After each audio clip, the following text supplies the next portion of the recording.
Have you ever wondered how your friends or just random people on the internet take these shots wherein it looks like they have a personal drone following them wherever they go? Well, the secret is they use something like this. If you're new here to the channel, hi, my name is Nico. I create videos about camera gear, audio equipment, and desk setups. I am not a professional photographer or videographer.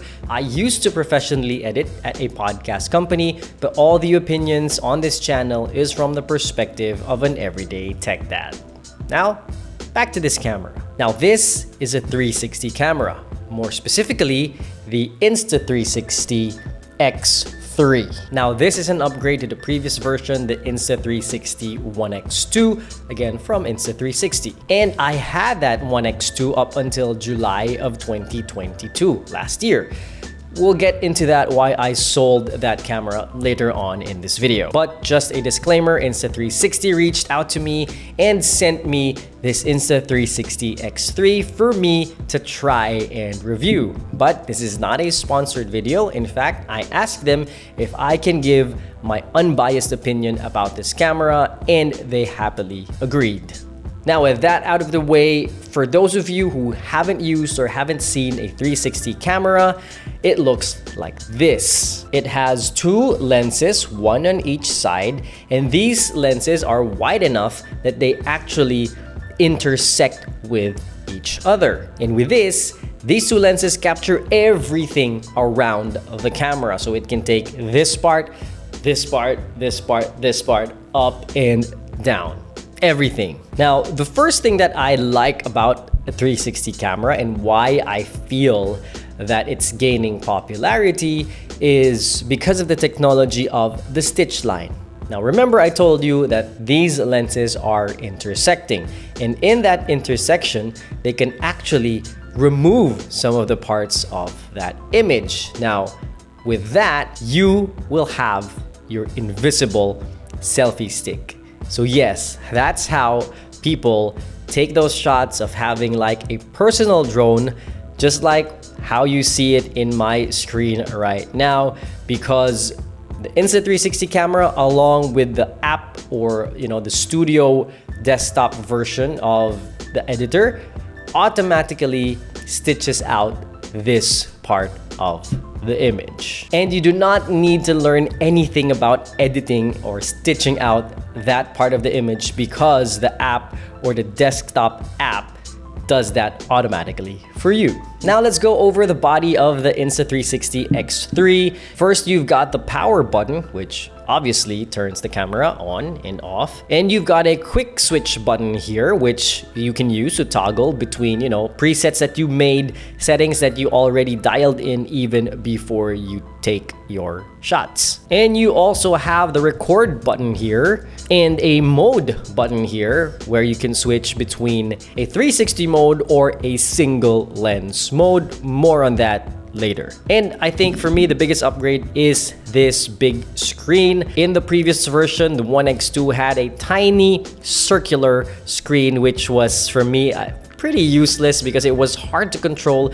It was hard to tap options in the camera itself. So this is a pleasant upgrade for me for the X3. Now, I'm assuming if you're buying a 360 camera, you're buying it mainly for the 360 mode, wherein you use both lenses. And in 360 mode, the Insta360 X3 captures a 5.6K image, but don't expect that resolution when you are outputting your footage into the final frame, because the 5.6K is the whole 360 image. So when you zoom into just one part, then you're down to around 1080p or 2.7K at best image. But of course, you could upscale this to 4K when you are rendering. Now, what's great about a 360 camera is the shoot now, reframe later aspect of the workflow. Meaning, when you are just walking around, or especially when you are traveling to different places, you would want to capture a lot of stuff. Now, with a traditional camera or a traditional action camera, then you have to point the camera to you or to whatever you want to shoot at that very moment. But with the 360 camera, you just, record and don't think about what it's capturing because it's capturing everything. So if you want to show what you're seeing at that very moment, but at the same time, you wanted to capture your reaction, then that is very much possible with a 360 camera. All you have to do is go to the app, load your footage, and decide which way the camera should face. And you can even create multiple clips from one footage because, again, you could export different angles of the shot. Now, there are pros and cons to this workflow. Number one, it's going to be a slower workflow than having a traditional single lens action camera because you have to reframe everything that you output before even editing it to like your final editing timeline. So that takes up a lot of time. Now, what I like about the Insta360 cameras is that they have a single lens mode. If you know what you want to shoot and you don't need a 360 camera and you don't want to have multiple action cameras with you, then you could use the single lens mode of the Insta360 X3. And what I like about the X3 and the reason why I sold my One X2 is the resolution. The One X2 had a 2.7K maximum resolution in single lens mode, but the X3 has now a 4K resolution, maximum resolution output when using the single lens mode, which is a huge upgrade because I used my Insta360 One X2 before and I just didn't like the quality of the single lens mode of that camera. Now, the single lens mode also has some pros and cons. Now, pro again, you don't have to reframe later, but in the single lens mode, you have to make sure that the orientation of the camera is upright like this because you either take it from this camera or this camera. Now, for people who want to film or shoot themselves using a selfie stick, this might be a problem as when you angle your selfie stick a little bit down like this, as you can see in the image right now, it's going to be a problem because of the angle. And Insta360 thought about that by including a me mode. Now, in me mode, you are going to use the Insta360 like this, more of a horizontal type of shooting, and this is how it looks like. As you can see, on the left side of your screen is what you see in the camera in me mode, and on the right is how I am using the selfie stick with the Insta360 X3. Now again, one con of the me mode is that it has a maximum resolution of 1080p up to 60 frames per second.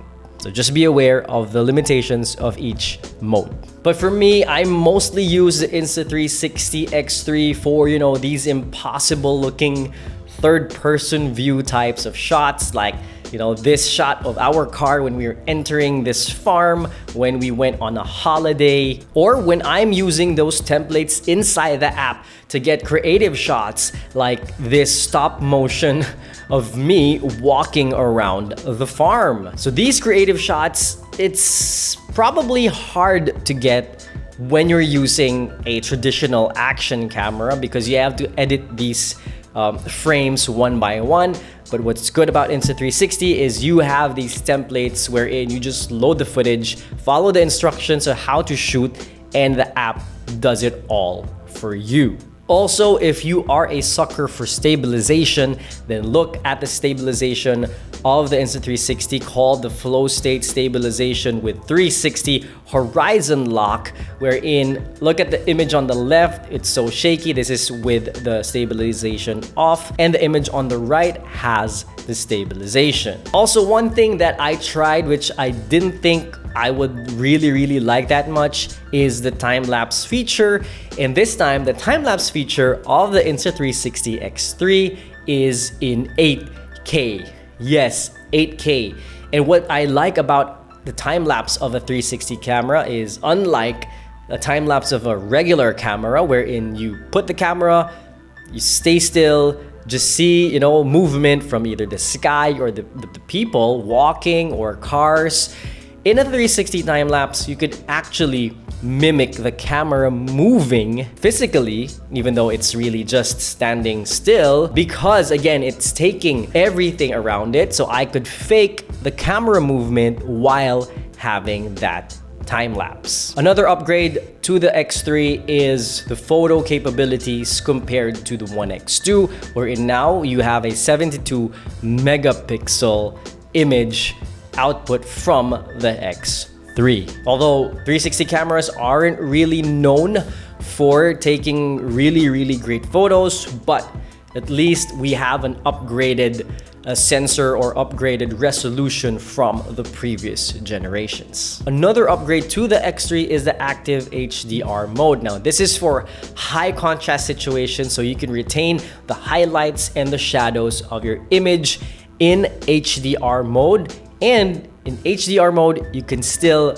retain the stabilization of the camera. That's really a huge upgrade. So that is my brief introduction to the world of 360 cameras and a quick review of the Insta360 X3. Now, when I sold my Insta360 One X2, I said, you know, I really don't like the workflow of having extra steps.